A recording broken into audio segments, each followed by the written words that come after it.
Dear students அனைவருக்கும் வணக்கம். இன்னைக்கு நம்ம பார்க்கக்கூடியது 2ஆம் நிலை காவலர் தேர்வு 2008ஆம் ஆண்டு நடைபெற்ற ஒரு அசல் கொஷின் பேப்பர். அந்த தேர்வில் கேட்கப்பட்ட உளவியல் மற்றும் கணிதத்தோடைய முக்கிய வினாக்கள். இப்போ இன்றைக்கி ஒவ்வொரு கொஷினாக நம்ம சால்வ் பண்ணலாம். ஸோ இந்த 2028ஆம் ஆண்டு கொஷின் பேப்பரில் ஃபஸ்ட்டு வந்து விடுபட்ட எண் அப்படிங்கிற டாப்பிக்கில் கோர்வே ஒரு 5 கொஷின் கேட்டிருக்காங்க. ஸோ 5 கொஷினையும் நம்ம இப்போது ஆன்சர் செக் பண்ணி பார்க்கலாம். 81, 64, 49, 36 அப்படின்னு கொடுத்துட்டு அடுத்த எண் என்னன்னு கேட்குறாங்க. ஸோ அது ஈஸி தான். 9 ஸ்கொயரோட வேல்யூ என்னது 81, அதாவது 9 × 9 81. சரிங்களா? ஸோ அதுதான் அங்கே கொடுத்துருக்காங்க.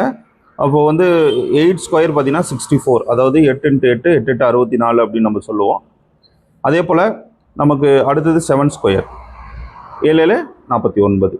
அடுத்தது 6 ஸ்கொயர் என்னது 36. அப்போது 5 ஸ்கொயர்னா 25, அதாவது ஸ்கொயரோட வேல்யூ அப்படியே குறைச்சிட்டே வராங்க. அப்போ ஆன்சர் வந்து டி தான். சரிங்களா? இதுதான் இந்த கொஷினோட ஆன்சர். ஸோ அடுத்தது கவனிங்க.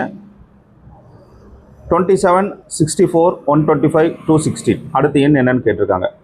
ஸோ இந்த வேல்யூலாம் பார்த்தாவே நம்ம ஈஸியாக நம்ம ஸ்கோர் பண்ணுறதுக்கு என்ன தெரிஞ்சிருக்கணும் அப்படின்னா, ஸ்கொயர் ரூட்டோடைய மதிப்பும் கியூப் ரூட்டோட மதிப்பும் 1லேருந்து ஒரு 30 வரைக்கும் தெரிஞ்சுக்கிட்டால் கூட போதும். இந்த 27 அப்படிங்கிறது என்னென்னா, ஸோ 2ஓட கியூப் போட்டு பார்க்கலாமா, இல்லை 3ஓட கியூப் போட்டு பார்க்கலாம். 3ஓட கியூப். சரிங்களா? ஸோ 3ஓட கியூப் என்ன வேல்யூ என்னது 3 9 9 3 27. அதுதான் அங்கே கொடுத்துருக்காங்க. அடுத்தது 4ஓட கியூப். 4 3 முறை நம்ம எழுதிக்கணும். 4 16 16 4 64. இப்போ உங்களுக்கு புரியுதா? அப்போ 5ஓட கியூப் என்ன? 5 5 25 25 5 125. சரிங்களா? ஸோ அடுத்தது 6ஓட கியூப். 6ஓட கியூப் என்னென்ன 6 6 36 36 6 216. அடுத்து 7ஓட கியூப் சொல்லிடலாமா? 7 7 49 49 7 343. சரிங்களா? ஆன்சர் கிளியராக வந்துருச்சு. ஸோ அடுத்த கொஷின் பாருங்கள். 11 13 17 19 அப்படின்னு ஒரு சீக்வன்ஸ் கொடுத்துட்றாங்க. அடுத்த எண் என்ன வரணும் அப்படின்னு கண்டுபிடிக்கணும். இந்த கொஷின் பார்த்தீங்கன்னா உங்களுக்கு தெளிவாக புரியும். இது எல்லாமே ப்ரைம் நம்பர்ஸ். Prime numbers. சரிங்களா? பகா எண்கள். பகா எண்கள் தானே? தெளிவாக புரியுதுல்ல? அப்போ அடுத்த பகா எண் என்ன? 11 13 17 19 எல்லாமே கிளியராக பகா எண்கள் தான். அடுத்தது பார்த்தீங்கன்னா 20 வருமா அப்படின்னா கண்டிப்பாக வராது. ஏன்னா பகா எண்கள் என்னன்னா தன்னாலையும் ஒன்னாலையும் வகுப்படக்கூடியதான் ப்ரைம் நம்பர். ஸோ 20 எடுத்துகிட்டுனா 2ஆல் வகுப்படும், 5ஆல் வகுப்படும், 4ஆல் வகுப்படும், 20ஆலையும் வகுப்படும். ஸோ அப்போது வந்து அது கிடையாது. அதேமாரி 21 அப்படின்னு பார்த்தா அதுவும் கிடையாது. ஏன்னா 7ஆல் 3ஆல் வகுப்படும். 22 அப்படி தான் 2ஆல் 10ஆல் சரி 2ஆல் வகுப்படும். சரிங்களா?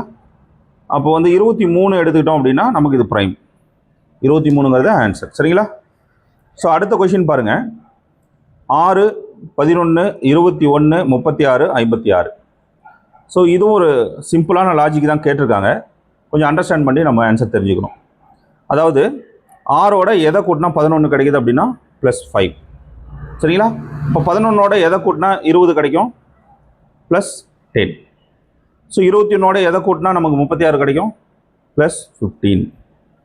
36ஓட எதை கூட்டினா 56 கிடைக்கும் +20. அப்போ இதோட நம்ம +25 கூட்டினோம்னா, ஏன்னா 5 5 இன்க்ரீஸ் ஆகுது, அப்போ நமக்கு கிடைக்கக்கூடிய எண் என்னவாக இருக்கும்? Option D 81. சரிங்களா? ஸோ இதே போல் லாஸ்ட் கொஷினை நீங்கள் தான் ஆன்சர் பண்ணணும்.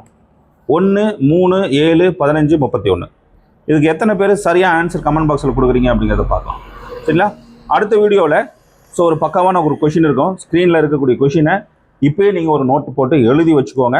இதுக்கான ஆன்சரை வந்து ட்ரை பண்ணுங்கள். மொத்தம் இதில் 5 கொஷின்ஸ் கேட்டிருக்காங்க. ஸோ இந்த 5 கொஷினையும் நம்ம அடுத்த வீடியோவில் சால்வ் பண்ணலாம். க்ளீனாக இதை மறக்காமல் எழுதி வச்சுக்கோங்க. வச்சுட்டு நீங்களே ட்ரை பண்ணுங்கள். ஓகேவா? ஸோ அது என்னென்ன கொஷின்ஸ் அப்படிங்கிறத நம்ம நாளைக்கு பார்க்கலாம். ஓகேவா? All the best. Good luck.